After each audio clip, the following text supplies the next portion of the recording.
Today marks 24 times around the sun without a drink. Always grateful on this special anniversary. My life was over 24 years ago, and that was a good thing. That life needed to be over. Prior to March 7th of 2000, I went about 10 years without drawing a sober breath. Every day was a powerful combination of alcohol and drugs to get me through the day, and that finally stopped working. To suddenly become sober in one day and remain so ever since is tied for first in the hierarchy of miracles in my life. Actually, it is first. There is controversy and differing opinions on the matter, but for me, only a power greater than myself was able to do this for me, and I'm not ashamed or embarrassed to admit it.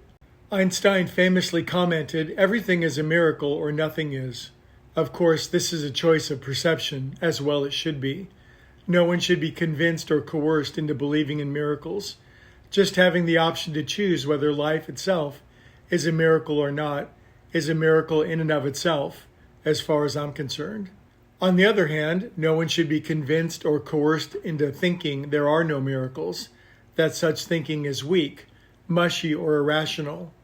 Generally, humans divide themselves into two basic camps: those who believe and those who don't. And that's probably a productive arrangement, as it does provide the opportunity for people to change their minds about the nature of things. While people have the freedom to choose between two fundamentally different perspectives on reality, on the one hand, there is a power greater than ourselves that underlies, overarches, and interpenetrates all reality in some mystical, astonishing, and extraordinary way. Or, on the other, there is no such thing, and to think there is the realm of the intellectually impaired. Rarely do people switch from one camp to the other. But there is always a small segment of humans on the fence, teetering between these two great and fundamentally different ways of seeing their own existence. Generally speaking, it takes a great deal of turmoil in life to seriously consider these entirely different ways of viewing reality and to consider taking a leap of faith into the unknown, the surrender to the possibility that one's own individual life is intrinsically a part of and connected to something infinitely greater, an ineffable something that binds us all together in consciousness, meaning, purpose, and, most importantly, love.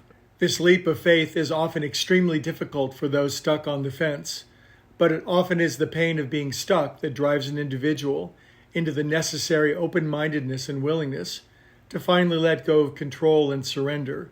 For many, it involves finally subsuming the intellect to the heart, and this is terribly difficult, especially if one worships the intellect as the highest faculty of life. This is where I found myself 24 years ago. The idea of sacrificing my intellect at the altar of belief was so repellent, noxious, so counter to logic. I remained stuck on the fence for a long and painful while, being pulled by two existential forces vying for my devotion, the battle between my head and my heart. My heart wanted so dearly to believe in some power greater than myself that could rescue me from the catastrophe of living my best thinking had delivered to me.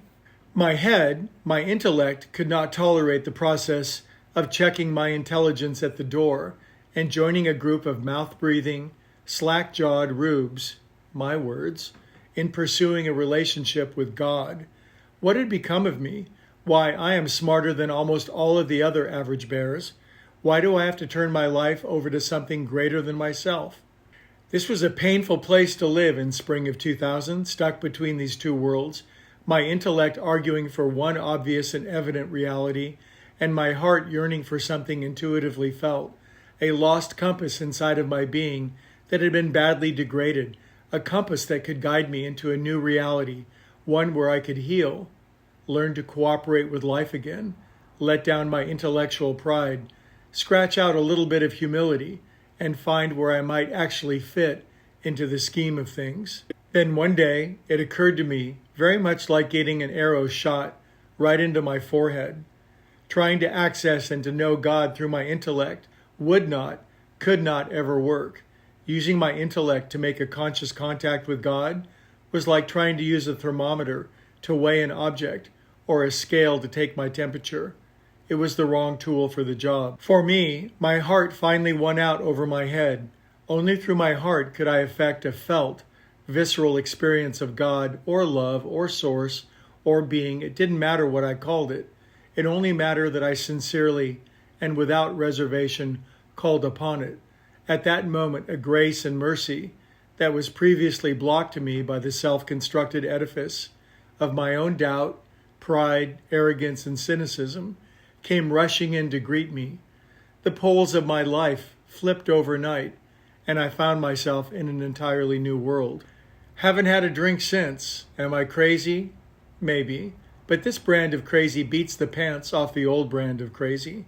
And I have found doing my best to place my heart above my intellect in the hierarchy of importance has paid off in the most wonderful ways. A life worth living, a life filled with purpose, meaning, and way more love than I ever thought was possible or due me. If you happen to be one of the humans actually teetering between the two great worldviews, belief or unbelief, and you find your heart saying one thing and your intellect another, consider the opportunity at your hands and the fortunate nature of your pain, possibly great pain, to make a decision to follow your heart. It does not mean dismissing or abandoning your intellect. Far from it. It is actually using your intellect for its greatest possible purpose, to bring you to the chasm the intellect cannot bridge, where a leap of faith is required to remember who you really are.